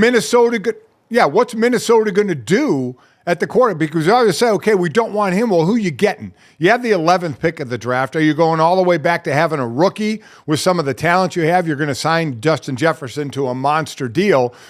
So it's where does management and coaching think this team is, to where do you go back and get a young quarterback? Do you bring in another veteran to try and get it done because you haven't gotten over the hump with Cousins? That's always a big question to me. If not him, then who? It's a good point with Cousins. I do think it's different for everyone. Like what you said Kirk Cousins represents to a team like Atlanta is an immediate adult in the room at a position you've desperately needed it at since you let Matt Ryan walk out of the door of that organization. And so now if you get that back there combined with the defense and the weapons, all of a sudden, contender in a bad division. Minnesota priorities are a little different. You brought him over to be the difference maker. He's been a very good quarterback for you, at times near a top 5 quarterback statistically, but hasn't gotten you over that hump. And so now as you evaluate, you know Justin Jefferson is your main priority. That's the person you have to keep in this equation. And to your point, Dad, if Kirk Cousins, because of this market, ends up costing you too much, the idea of a Russell Wilson and maybe a J.J. McCarthy at 11 if he hangs around till there, all of a sudden becomes maybe a more palatable option just because there's an appetite for change at a place where you feel like you might have hit your current ceiling with this player, even if that's not to say he couldn't accomplish more elsewhere still at this point in his career. Yeah, and Senior, to answer your question too, the Vikings opened as the favorite to keep him, and then when all these reports came out about Atlanta wanting him, Atlanta became the favorite, but the Vikings are second behind them. I want to move to this next one, defensive tackle who would be coming from the Dolphins, in Christian Wilkins. GoJo, what's the team that comes to mind for him? Christian Wilkins is a real interesting one. I think right off the bat, we talked about and immediately look at teams that have a ton of salary cap space and also have some sort of connections in there. And, we've talked about the Minnesota Vikings, what they might lose with edge rusher Danielle Hunter, who potentially could hit free agency because they can't tag him going into this offseason. Brian Flores was over there as the defensive coordinator, was down in Miami, certainly has seen what Christian Wilkins can do and is productive in his system, because Christian Wilkins is one of those guys, played very different scheme last year under Vic Fangio in Miami. Right. When you have him in a system that's going to have guys up at the line of scrimmage, tons of blitzers, one-on-one matchups, he's got the athleticism and the pass rush wiggle to be a dominant force in there if you were to lose one of the premier edge rushers in this league in a defense that tends to prioritize stuff at the second level maybe a little bit more. So I'd be interested to see if Minnesota was in there, Dad. I know the Chicago Bears were another team that rumored. You've got a ton of cap space. If you had a player like him along that D-line that has Montez Sweat and some young guys on the interior, man, now we can really start to talk about something. And the Chicago Bears, we know, have, I believe, the fourth most cap space in the NFL going into this offseason. Yeah, I think that's one of the things you have to look at is cap space, and are you a team that's building? He's, 28 years old, so he certainly has some years left. I think he fits into a lot of different scenarios, or can. I'm still one of those. If you're the Miami Dolphins, I know you got to sign Tua, but could you find a way to get him as well? I don't know, because Miami. I'm trying to look really quickly for Miami. And the cap, I mean, they're a team that they're hurting. Yeah, I mean, Miami, I believe, has, at least according to Over the Cap right now, has the least amount of cap space in the NFL currently. They're about, at this point, $20 million over the cap. So this is where we always talk about, if you're on that rookie deal, you're in good shape to sign a guy like this. But now with Tua, you're not. Now Tua, you got to pay the price. So the timing didn't work out to where you can probably pay both these guys. So, the door's wide open for it's D tackle time. We'll see Justin Medebike from Baltimore. Yeah. Does he get a long-term deal with the franchise tag in Baltimore? He's going to make a lot of money, or just play on $22 million a year. But man, the door's wide open for Wilkins and what that position we've talked about has done in the league now. You mentioned it. Chicago's got the number 1 overall pick. You've got a draft that's chock full of young offensive talent, even some good offensive line talent in there if you want to go young on that side and say, let's commit to even more money. You've spent money at all 3 levels of your defense. I get that could be prohibitive, but man, you've got plenty of cap space. You've got that quarterback rookie contract there. And you had a guy like that, all of a sudden, we're talking Death Star Chicago defense in a way that would feel very familiar to those fans.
right, welcome back to GoJo Golic. Hoping to talk to world champion hot dog eater Joey Chestnut here in just a little bit, as we can hopefully pull him out from a mound of hot dogs and get him on the air with us. But we were talking free agent movement here, and I know it feels like we have beaten the Broncos country let's ride horse to death on this, but did see the reports the other day.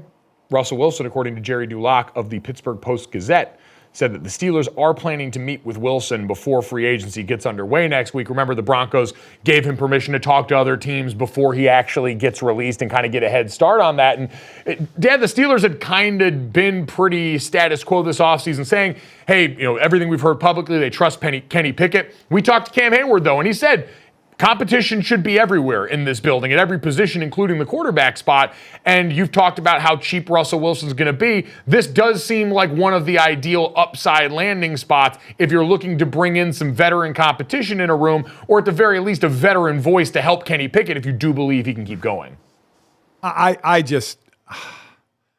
would just find it hard to believe that Pittsburgh doesn't do anything and then just lay it all with Kenny Pickett. You have Mason Rudolph as well. Obviously, Trubisky went to Buffalo. But, I mean, there's nothing there when you talk about the quarterback position and those names that go, yeah, this is it. This is what's going to lead them. So I just would have to believe they have to make a move somewhere. And I think Russ fits that Arthur Smith offense as the old coordinator there now, is a run-heavy offense. I think that helps out Russell Wilson. I just think it's a good fit for a team that always has a tough defense. They always have a winning season because Mike Tomlin. So to me, it just seems like a good fit. I just don't think you could go into this season status quo at your quarterback position. Well, it's a good fit for scheme, but also the fact that he's relatively really cheap if you're considering how much the Broncos are having to take on, right? It is weird, I'm sure, and from a mental aspect for him to come in knowing that you're going to be backup, because that's what the reports say. They're all in on Kenny Pickett, and Russ would be the QB2 there to help him, obviously, as a veteran presence, but also if Kenny Pickett gets hurt. According to sources, this is all based off of word, but 40 to 45% chance deal that it gets done as of right now. I'm curious from a player's perspective, and you guys just knowing so much about free agency, the fact that the Steelers have been the first to sort of invite him in this early, does that say a lot about how likely this deal is to happen, or does it just happen to be there the first? Well, I think it happens to be there the first. The interesting part is what you said is it's being framed as, hey, you're going to come in and likely be the backup in this, and whether or not Russ is willing to turn the page on that or not. Whether or not, because going to the Steelers, for Russ, the advantage is you're going into a winning building, you're going into a place with Mike Tomlin that could be a great place to maybe rehab your image a little bit if you've got some opportunities, or stick around for a year. But we know for a lot of guys, Dad, the difference, I remember talking to Dan Orlovsky about this all the time at ESPN, making that move from being a guy who sees yourself as a starter to being able to swallow your pride, hush some of that competitive fire in there, and orient yourself differently to be in service of someone else in that room, to be a mentor to a young quarterback, the way that Russ is being positioned, at least the way this is being reported. There is no way on God's green earth. Oh, here we go. That if Russell Wilson is in Pittsburgh, he isn't the starting quarterback. That you cannot tell me that if there was an open competition that Kenny Pickett is beating out Russell Wilson. I just don't see it. I do not see it at all. So if I'm Russell Wilson, say what you want. I'm going to be the starting quarterback of the Pittsburgh Steelers. That's my opinion. All right. Well, I mean, based on my father's track record with God's green earth, this all but guarantees Kenny Pickett the starting job for the Pittsburgh Steelers this upcoming season. I do think it's very weird that they have been this loyal to Kenny Pickett. Yeah. I understand they see him every day. They feel like they know best inside this building. What happened with Matt Canada over the last couple of the seasons was circled on most Steelers fans' calendars as the big problem with this organization. But I think there's also this belief that, all right, how much is Kenny Pickett really capable of? What's the ceiling like for a player where I think more of the floor was the cell? They were used to, like, for people that are unaware, by the way, like, they share a facility. The Pittsburgh Panthers in college that Kenny Pickett played for and the Steelers share a facility on Carson Street in the south side of Pittsburgh. So I remember, like, I went to training camp there, and the practice fields are one right next to the other. Like, I think when Tyler Boyd was one of the receivers there for Pittsburgh, you'd see Tomlin going over there and kind of just like looking longingly out there, not tampering or anything like that. I don't know if there's anything illegal. I'm not ratting him out. There's no snitches out here. But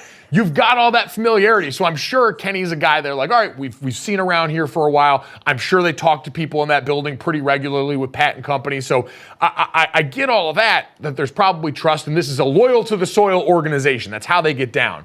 They are. But man, I don't know. I still go back to, if you're asking me what you can afford to do as the Steelers because of the bedrock of Mike Tomlin, and we win over 500% of our, or 50% of our games every year, and we make the playoffs all the time.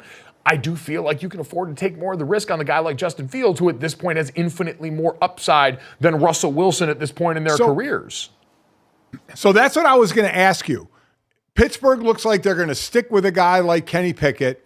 Chicago is going to get rid of a guy like Justin Fields.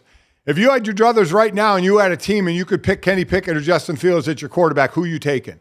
I know who I'm taking. I think it's different things for different teams, right? And again, Steelers, strong foundation with who they are, offense that can absorb plenty, and Arthur Smith coming over, who most people, when Arthur Smith was still the head coach of the Falcons this offseason, said, oh, Justin Fields down in Atlanta, quarterback with those kind of physical gifts and an offense that did that with Marcus Mariota a couple of years ago. Yeah, I'll have what they're having, and I'll take the risk for the talent upside there. I think it would make more sense in Pittsburgh than it might in certain other places where, hey, if you're a young organization and a new team and you got some stuff you really need to work well now, that might not be your dude. Wait, Senior, are you saying you'd take Pickett over Fields? No. Oh, no. I thought that's what you were saying. I'm like, I need to hear this explanation. Okay. No, I would take Fields. And that offense in Pittsburgh, that running offense where, like in Philly, you incorporate the quarterback in the run, you incorporate Justin Fields as well.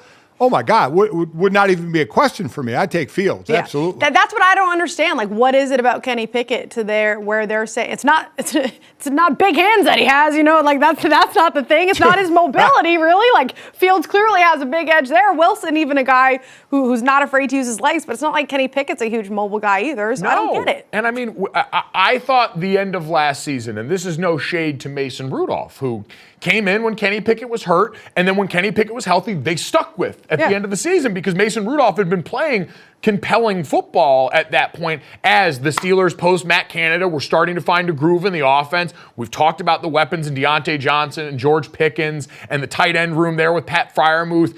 You've got all these things that were coming together. I thought that at that point Mason Rudolph would be a proxy for something else out there. It's like, all right, new offense, new lease on life. Mason Rudolph, who we tried before, we felt like, all right, wasn't the answer, so we went out and drafted another quarterback, was just a signal that, okay, if we can have this kind of success during this transition with him, if we go get a quarterback with a bit more talent who's got this opportunity coming in with this foundation built that could be the way to go. And instead it seems like they've gone the opposite direction is, all right, well, if Mason Rudolph had this kind of success, if we just get Kenny healthy for an offseason where he can now vibe with this new coordinator, he can still be the guy. And I appreciate that kind of loyalty as a player, but if I'm the rest of that team, I don't know how I feel about that.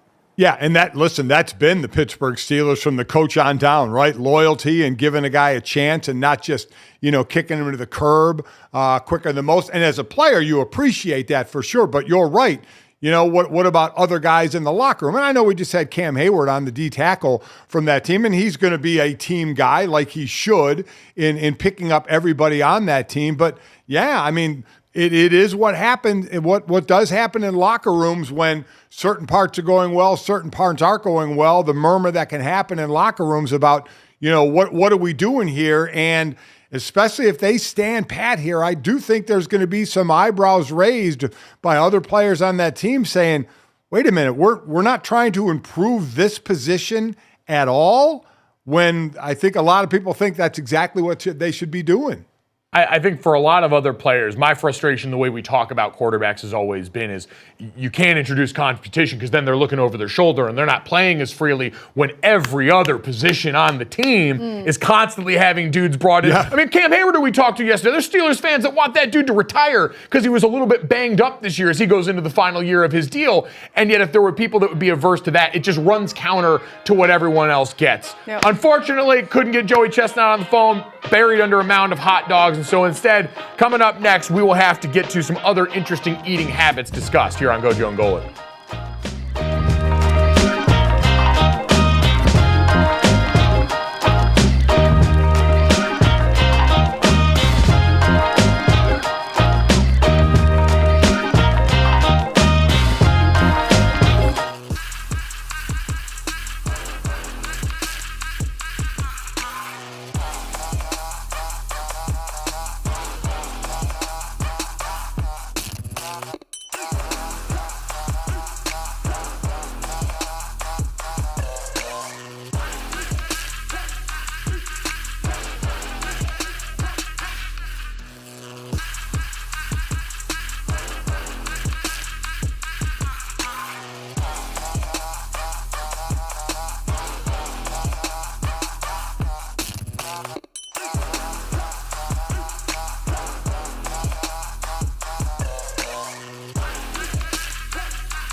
right, guys, time to finish off the show and the week the way we always do. This, that, and the third. 3 quick stories to send you off on into the rest of the weekend. As always, download, subscribe, rate, review us, leave us a 5-star rating. Watch us Monday through Friday live from 8 to 10 a.m. Eastern on the DraftKings Network. Catch the best of GoJo and Golic, noon to 1 p.m. Eastern, wherever you hear VSiN on the radio. And if you miss any of us or our great guests, shout out to Za'Darius Smith, free agent pass rusher with the Cleveland Browns last year, who joined us at the top of the second hour. You missed that, catch it wherever you get your podcast, or available right here on YouTube as soon as we get done. Friends, brothers and sisters in Christ, it's time to talk about toes. Let's get to this. This courtesy of TMZ the other day, that an Oklahoma high school is under fire for a fundraiser that had students licking their peers' toes. And apparently they are not alone. There's videos of another high school doing this as well. The videos at Edmond North High School go back to as early as 2015. And the videos suggest that Deer Creek High School, the original high school that was revealed to have done this, was not the only one in town doing it. So apparently it was a fundraiser that has raised more than $150,000 for a local charity that involves students putting peanut butter on their classmates' toes and licking it off. My question to you guys, and Claudia, starting with you, is who is more strange in this scenario? The toe licker or the people that are giving money to have their toes licked by their classmates? Well, I feel like I'm set up regardless. Like, how could I answer this? I would say if I was in the position, I would definitely rather get my toes licked, because I am not putting my tongue on anybody's toes. Dad? I agree. I'm the licky, not the liquor, right? In this one, this is the way I would want to go.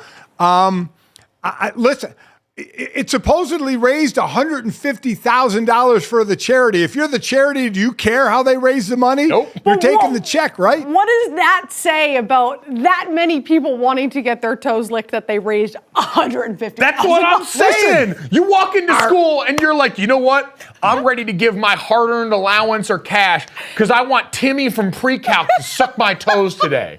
That's weird to me. I get that I probably wouldn't want to be the one licking toes. I get all that. But the mentality that says, yeah, you know what? I like the way you do math homework here. Let's see how you suck toes. So it's weird, but hey, if we're consenting, are we cool with it? Well, yeah, obviously what consenting adults want to do, but these are also minors, which is weird and problematic in certain ways. I don't know, Claudia. It's weird. It's weird. I'm so sorry. The pre-calc joke sent me, but just so everybody knows, because I did read into this, there was full consent on both sides. So, because it'd be a really messed up story if not. $150,000 worth of consent. Yeah, man. The fact that more than one high school did this is so concerning. Listen, you know, again, consenting, whenever we talked about the old hazing things, we never talked about I was forced to suck another man's toes. I mean, you know, that never really came up. Was there right? So here, was there peanut butter, though? They're doing it for a good cause, right? They're raising some money. Would you do it for a good cause, Mike? No, I don't think I'd be sucking toes for the cause. I'm going to be honest, man. Some dudes will do it for free, son. That's very specific. I mean, listen, we learned during the Super Bowl that Jesus was a foot guy, so. So what happens if you agree to do this, you put a little peanut butter on someone's toes, you go down there to lick the peanut butter off, and you see a little bit of fungus? What is that? You're thinking too much you know about what? this, I think considering that, let's move on and get away from this. We've said toes enough time to get a call from our bosses after this show. And instead talk about something wholesome like one man's facial hair decisions. HR, we're just doing our job. Jalen Hurts shaved his goatee, and the internet is going insane. Why did he do it? We don't know. And it's a handsome dude. One of the best quarterbacks in the league. Handsome man. But guys, he doesn't look the same. He just doesn't. It's one of those things, Dad, you were a recent addition to the facial hair party for the pandemic. You hadn't worn a beard my entire life until that point. I've worn facial hair most of my life because my hair up top decided to wave bye-bye way too early. And what I can tell you is the goatee is generally a mistake. It is generally a mistake of a facial hairstyle.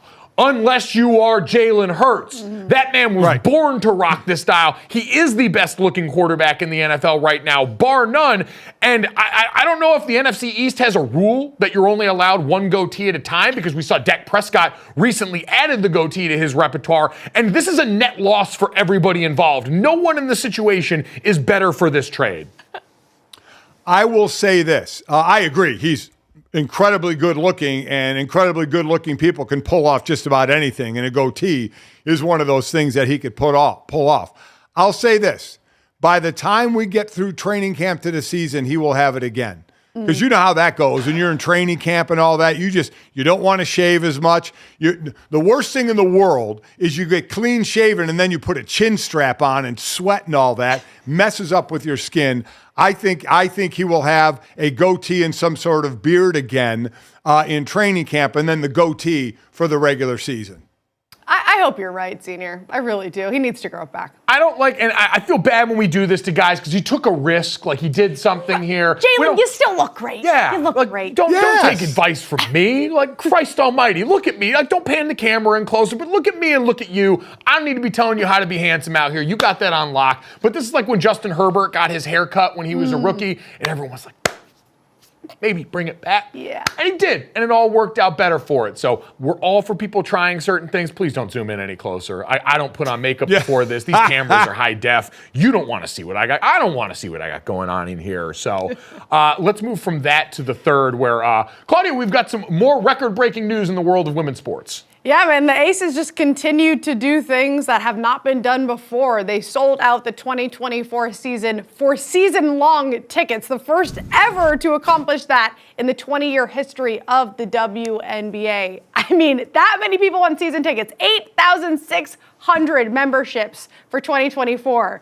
The arena fits 10,000 people. So the majority of people going there have season tickets. That is amazing, amazing. Obviously, back-to-back championships for them. 2 months until the first game. They'll take on the Phoenix Mercury May 14th. But this is a pretty cool story for them. This is a good reminder of the if you build it, they will come. And really, if you platform it, they will watch that we've seen for women's athletics in general, especially women's basketball at the collegiate and WNBA level. But also, Dad, I think this is twofold. Mark Davis, who is heavily invested in this team, the owner of the Raiders, has also taken this seriously and treated these women as the professionals and incredible champions they are. It's gotten him the hardware, but also in a city in Vegas that we see absorbing more sports, the early championship success has gone a long way for a team like the Golden Knights and certainly the Aces in creating a town that feels like a bona fide sports town and has this kind of appeal. You mentioned it. We thought that it would be mostly transient fans. It would be people coming in and out of town, the season ticket holders, the people there embracing this team as their own because of what they've done on the court is another big sign and big step in that direction. Oh, it's a monster step for the Aces, for the WNBA, for women's sports. But even overall, look at the taboo that has been associated with Las Vegas, and look where they are now. The Aces, the Golden Knights, who's been successful in hockey, the Raiders coming in. They're going to get the A's. We'll see if the A's can become good again, but they're going to get the A's. You know, will they end up getting an NBA team? Adam Silver has talked about expansion. Soccer, there's that as well. I mean, this is becoming a pro sports town, and if the city doesn't have a certain pro sport, Vegas's name is brought up almost immediately when that league talks about expanding or moving a team. So where we've come in a relative short amount of time to the city of Las Vegas and pro sports, and then the Aces, who have been the back-to-back champs there and so popular. What a feather in a cap for that city and what they've been doing. It's a city that's used to big-time names and big-time acts. And so when you've got stars like Kelsey Plum and Asia Wilson and Chelsea Gray who have gone here and not only been individual achievers but champions as well, you've built a super team that goes a long way in a city that needs a lot for you to get any of its attention. And they have some fresh new jerseys. The black and the silver. Go check it out. Yeah, it's going to be fun to watch. A lot of people were a little bummed out that they didn't still have the red added in there. But I get it, but also, like, it's the Vegas look. It's the Raiders look. I do like the continuity amongst the teams here. Obviously, the Golden Knights, the name, not just clever, have that mixed in there as well. But either way, look good, feel good, play good, pay good, all that stuff as Vegas keeps it rolling right now on the heels of those fresh new mocks of the Oakland A's, soon to be the Las Vegas A's in Major League Baseball. If you survived this Toe Talk segment, make sure you still download, subscribe, rate, review us anyway, and don't report us to the FCC. Thanks so much. Have a great weekend. We'll talk to you Monday.